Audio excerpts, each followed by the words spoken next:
Hi hello friends, வாங்க நம்ம இப்போ ரோஸ் செடிக்கு ஒரு சூப்பரான உரத்தை பற்றி தான் பார்க்க போகிறோம். நம்ம எந்த செடியாக இருந்தாலும் பூச்செடி தண்ணி விட்டாலே பூ பூத்துரும். ஆனால் ரோஸ் செடிக்கு மட்டும் நம்ம ஏதாவது உரம் கொடுத்துக்கிட்டே இருந்தோம் அப்படின்னா தான் அது செடியும் வந்து நல்லா ஹெல்த்தியாக வளரும், பூவும் வந்து பூக்கும். இது ஒரு 7 days ரோஸு.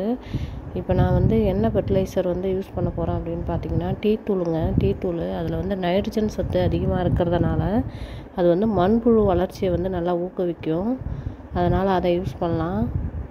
நம்ம வந்து டெய்லி வந்து டீ போடுறதுக்கு யூஸ் பண்ணுற டீ தூளை வந்து அதை ஊற்றி விட்டாலே அந்த செடி வந்து நல்லா ஹெல்த்தியாக வளரும். பாருங்கள், பார்க்குறதுக்கு ரொம்ப அழகாக இருக்குது. 7 days ரோஸ் செடி. என்னால் வந்து செடிங்களுக்கெலாம் உரம் கொடுக்க முடியாது, எனக்கு டைம் இல்லை அப்படின்னு நினைக்கிறவங்க வந்து இதை வந்து யூஸ் பண்ணி ஈஸியாக வந்து ரோஸ் வந்து நிறையா பூக்க வைக்கலாம்.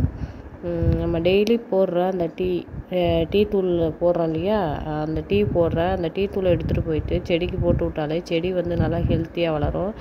அந்த டீ தூள்னால் எந்த டீ தூளாக இருந்தாலும் பரவாயில்லைங்க. நான் யூஸ் பண்ணுறது வந்து 3 ரோசஸ். அது மாதிரி எந்த ஒரு பிராண்டாக இருந்தாலும் பரவாயில்ல. ஆக மொத்தம் வந்து நம்ம வந்து டீ தூளை தான் வந்து நம்ம ஃபெர்டிலைசராக யூஸ் பண்ண போகிறோம்.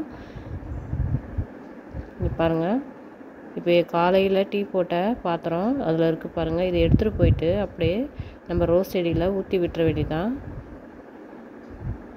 2 in 1 மாதிரி நம்ம டீயும் போட்டுட்டோம், செடிக்கும் வந்து இதை வந்து ஃபெர்டிலைசராக யூஸ் பண்ண போகிறோம்.